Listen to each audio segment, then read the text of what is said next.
اہل الذکر ان کنتم لا تعلمون آمنت باللہ صدق اللہ مولانا العظیم۔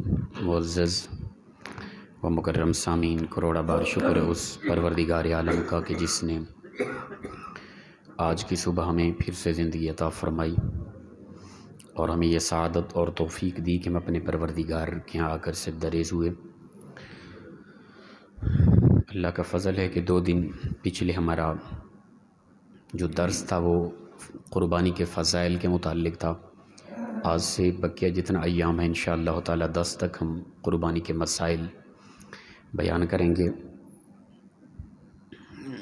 قربانی کسے کہتے ہیں؟ مخصوص جانور کو مخصوص دنوں میں بنیت تقرب الی اللہ، اللہ کی رضا کے لیے ذبح کرنے کا نام قربانی ہے، یاد رکھیں۔ خاص دن، خاص جانور، اللہ کی رضا کے لیے ذبح کرنے کا نام قربانی ہے۔ خاص جانور نہ ہوں، خاص ایام نہ ہوں۔ خاص ایام سے مراد 10 ذی الحجہ کی صبح سے 12 ذی الحجہ کی عصر تک، اپنا مغرب تک، یہ خاص ایام ہیں۔ خاص جانور سے مراد یعنی ایسا جانور جس سے منع کیا گیا، بیمار ہے، لاغر ہے، لنگڑا ہے، ٹھیک ہے نا، جو عیب ایسے ہیں جن کے متعلق کہا گیا کہ ان کی قربانی نہیں ہوتی، ان جانوروں سے ہٹ کے خاص جانور، خاص دن اور اللہ کی رضا کے لیے ان جانوروں کو ذبح کرنا قربانی کہلاتا ہے۔ اور یہ حضرت ابراہیم علیہ السلام کی سنت ہے، اس امت کے اندر یہ باقی رکھی گئی ہے۔ فرمایا فصلی لربک وانحر، اے پیارے محبوب صلی اللہ تعالی علیہ وآلہ وسلم، آپ نماز پڑھیں اور قربانی کریں۔ قربانی کن لوگوں پر لازم بنتی ہے؟ کچھ شرائط ہیں، وجوب کے شرائط ہیں۔ کب قربانی واجب ہوگی؟ اس کے متعلق 5 شرطیں یاد رکھیں بنیادی طور پہ۔ اگر وہ شرائط پائی جا رہی ہیں تب انسان پر قربانی واجب ہے، وگرنہ نہیں ہے۔ پہلی شرط ہے مسلمان ہونا، غیر مسلم پر کوئی قربانی لازم نہیں ہے، مسلمان ہونا شرط ہے۔ اسی طرح دوسری شرط اقامت یعنی مقیم ہونا، مسافر پر قربانی لازم نہیں ہے، چاہے وہ دولت مندی کیوں نہیں ہے۔ تیسری شرط ہے دولت مند ہونا، صاحب استطاعت ہونا۔ وہ کیا ہے؟ 52.5 تولے چاندی یا اس کی مقدار مالیت موجود ہو، یا کچھ ایسی اشیاء جو ضرورت سے ہٹ کے ہیں، استعمال میں نہیں ہیں، ان کی قیمت اگر 52.5 تولے چاندی تک پہنچتی ہے تو اس پر قربانی لازم ہو جائے گی۔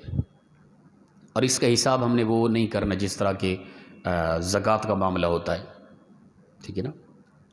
ہمارے پاس 2 گھر ہیں گرمی اور سردی کے لیے، اس کے علاوہ اگر ہے تو اس کا حساب لگائیں گے۔ اگر وہ یعنی اس قیمت تک پہنچ رہی ہے، اس کی قیمت 52.5 تولے چاندی کی مقدار، تو قربانی لازم ہو جائے گی۔ اسی طرح جتنا بھی گھر کی اشیاء ہیں، ضرورت سے ہٹ کے اگر گھر میں کوئی برتن بھی ایسے پڑے ہیں جو استعمال نہیں ہوتے، گھر کے اندر جو بھی اشیاء پڑی ہیں ان کا حساب لگائیں گے۔ زکوٰۃ میں یہ معاملہ نہیں ہوتا، لیکن قربانی کے حوالے سے یہ معاملہ دیکھا جائے گا۔ ضرورت سے، استعمال سے ہٹ کے جو بھی اشیاء موجود ہیں ان کی ہم قیمت لگائیں گے۔ اچھا، یہ بھی نہیں ہے کہ 52.5 تولے چاندی کا حساب ہے، 7.5 تولے سونے کا حساب نہیں لگائیں گے۔ اگر 2 تولے سونا ہے اور اس کی قیمت 52.5 تولے تک پہنچ رہی ہے، اپنا 52.5 تولے چاندی تک، تو اس پر قربانی لازم ہو جائے گی۔ تو یہ ہے مالک نصاب ہونا۔ تو مالک نصاب ہونا، جو بندہ مالک نصاب ہوگا اس پر بھی قربانی لازم ہو جائے گی، تیسری شرط۔ چوتھی شرط حریت، آزاد ہونا۔ غلام پر کوئی قربانی لازم نہیں ہے۔ کیوں؟ اس لیے کہ غلام جب اپنی ذات کا مالک نہیں ہوتا تو اس کی ملکیت میں کوئی چیز ہی نہیں ہے۔ اور اسی طرح عاقل و بالغ ہونے کے متعلق بعض نے کہا ہے کہ نہیں، بالغ ہونا کوئی شرط نہیں ہے، لیکن فتویٰ اسی پہ ہے کہ بالغ ہونا بھی شرط ہے۔ نابالغ پر اس کے پاس مالیت ہے، مسلمان ہے، آزاد ہے، مقیم ہے، اس پر قربانی لازم نہیں بنتی، وہ نابالغ ہے، اگر جو اس کے پاس مالیت اتنا موجود بھی ہو۔ اللہ اکبر۔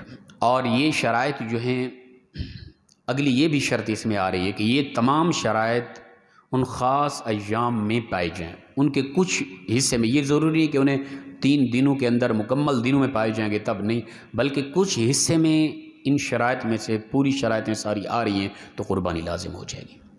مثال کے طور پہ ایک آدمی تھا کہ وہ پہلے غریب تھا، 12 کی ذی الحجہ کی 12 کی عصر کے وقت اس کے پاس اتنا مالیت آ گئی کہ وہ صاحب نصاب ہو گیا، قربانی اس پر لازم ہو جائے گی۔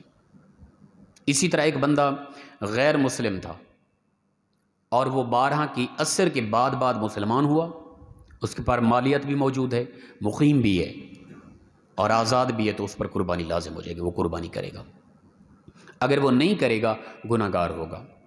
اگر وہ اتنا وقت تھوڑا رہتا ہے کہ ویسے ذبح کرنا مقصد ہے، ٹھیک ہے نا، ذبح ہو گیا، وہ گوشت بنانا بعد میں اس کا سسٹم وہ الگ ہے۔ مغرب سے پہلے ذبح کر لینا یہ لازم بنتا ہے۔ اگر نہ کیا تو پھر یہ نہیں کہ 13 کو یا مغرب کے بعد اس کو وہ اپنا جانور لے کر وہ ذبح کرتا پھرے، وہ اس طرح نہیں کرے گا۔ پھر وہ جتنا بھی رقم ہوگی نا اس کی مکمل صدقہ کرے گا، اس میں سے 1 روپیہ بھی نہیں کھا سکتا، یعنی جانور جو خرید رہا تھا یا کسی جانور کی قیمت لگا کر مکمل اس کا صدقہ کرے گا، خود ذاتی طور پہ نہیں کھا سکتا۔ اور اسی طرح مسافر تھا تو یہ لمحہ رہتا تھا ابھی قربانی کا، مقیم ہو گیا، پہنچ گیا اپنے وطن میں، قربانی لازم ہو جائے گی۔ اسی طرح نابالغ تھا، اسی طرح اپنا مالیت نہ تھی یا غلام تھا، اچانک آزاد ہو گیا، قربانی کا وقت رہتا تھا ابھی اور مالیت بھی اس کے پاس تھی، تو اس پر قربانی لازم ہو جائے گی۔ اللہ اکبر۔ اسی طرح حدیث مبارکہ کے اندر آتا ہے، مسئلہ ہے یہ واضح، فرمایا کہ دن کو قربانیاں کیا کرو، رات کو رسول اللہ صلی اللہ علیہ وسلم نے قربانی کرنے سے منع کیا ہے۔ منع سے مراد یہ نہیں ہے کہ قربانی ہوتی نہیں ہے، ناپسندیدہ عمل ہے، قربانی ہو جاتی ہے، بعض لوگ رات کو بھی کرتے ہیں شہروں کے اندر، یعنی 11 کی رات کو 12 کی رات کو ہو جاتی ہے، لیکن یہ ناپسندیدہ عمل ہے۔ دن کے وقت قربانی کرنا یہ زیادہ مناسب ہے۔ حدیث مبارکہ کے اندر آتا ہے، طبرانی کی ابن عباس رضی اللہ تعالیٰ سے روایت ہے، رسول اکرم صلی اللہ تعالیٰ علیہ وآلہ وسلم نے 4 جانوروں کو خاص کیا، 4 جانور بھئی ان کی قربانی نہیں ہوتی، خاص طور پہ 4 جانور۔ وہ کون کون سے ہیں؟ فرمایا کہ ایسا جانور جو کانا ہے، آنکھیں اس کی کانی ہیں اور اس کا کانا پن بالکل ظاہر ہے، واضح طور پہ اس کو نظر نہیں آتا، تو ایسے جانور کی قربانی قطع نہیں ہوتی۔ اور اسی طرح فرمایا کہ بیمار جانور، جس کی بیماری ظاہر ہو، ٹھیک ہے نا، واضح نظر آئے کہ یہ جانور بیمار ہے، ایسے جانور کی قربانی بھی نہیں ہوگی۔ اسی طرح لنگڑا جانور کہ اس کا لنگ پن نظر آ رہا ہے، چلتے ہوئے واضح نظر آ رہا ہے کہ اس کی ٹانگوں کو مسئلہ ہے، چل نہیں پا رہا، ایسے جانور کی قربانی بھی نہیں ہوگی۔ ہاں، ایسا نہیں ہے کہ وہ قربان گاہ کی طرف لے کر جا رہے تھے، وہ دوڑا، اس کی ٹانگ ٹوٹ گئی یا کس طرح کا مسئلہ، وہ اس زمرے میں نہیں آتی۔ یا ذبح کرنے کے لیے آپ اس کو نیچے گرا رہے تھے، گرتے ہوئے اس کی ٹانگیں ٹوٹ گئی، تو اس میں کوئی حرج نہیں، اس وقت ذبح کر سکتے ہیں، اس کی قربانی ہو جائے گی۔ اسی طرح فرمایا ایسا لاغر کہ جس کی ہڈیوں میں مغز ختم ہو گیا ہے، کمزور ہے بالکل ہی، اس کو دیکھ کر ویسے ہی عجیب لگتا ہے، تو ایسے جانور کی قربانی بھی فرمایا جائز نہیں ہے۔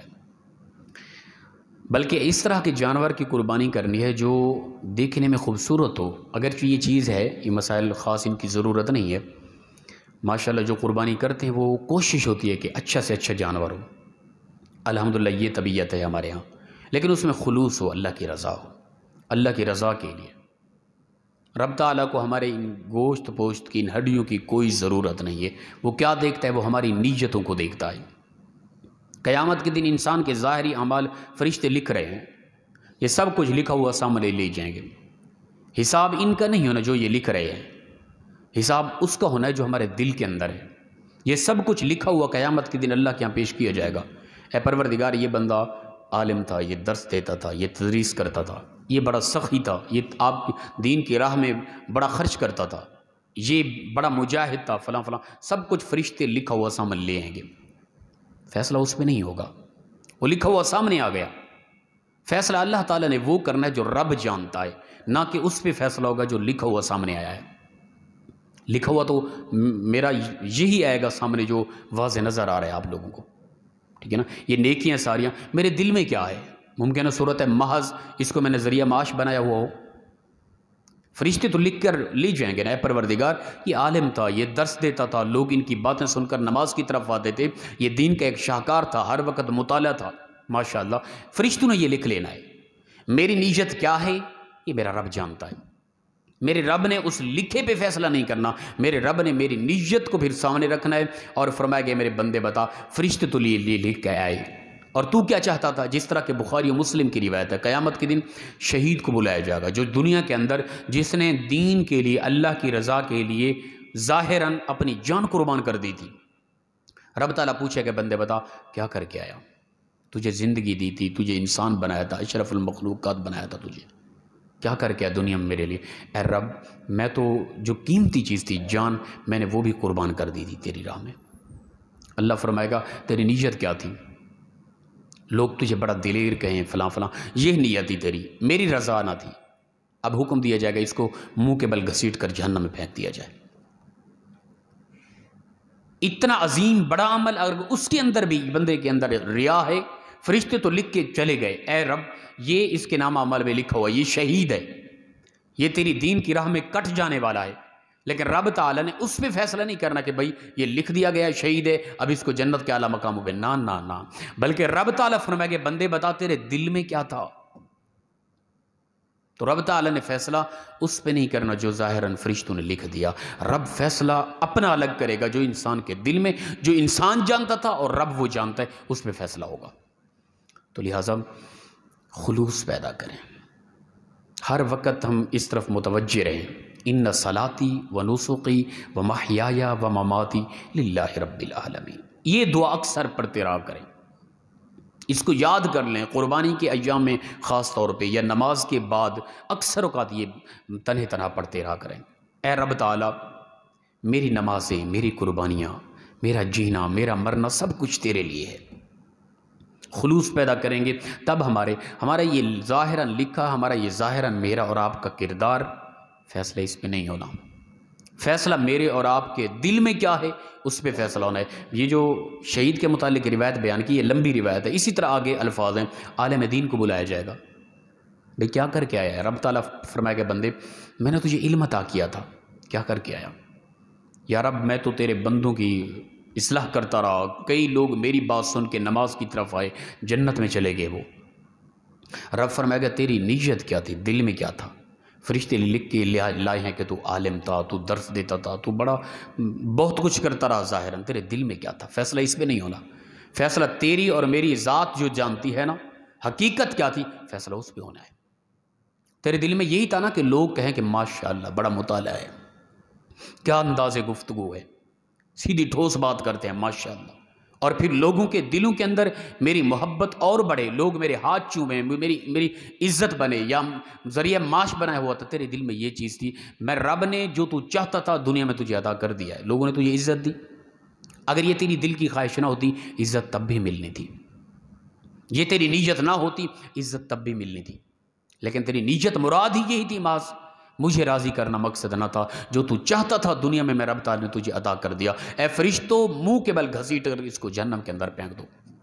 وہ فرشتے جو اس قدر نیک لکھ کے گئے، عالم لکھ کے گئے، ان کی وہ لکھی ہوئی تحریرات کو رد کر دیا جائے گا، بھئی تم ظاہر کو لکھ کے آئے ہو، میں رب ان کی باطن کو جانتا ہوں، ان کی حقیقت کو جانتا ہوں۔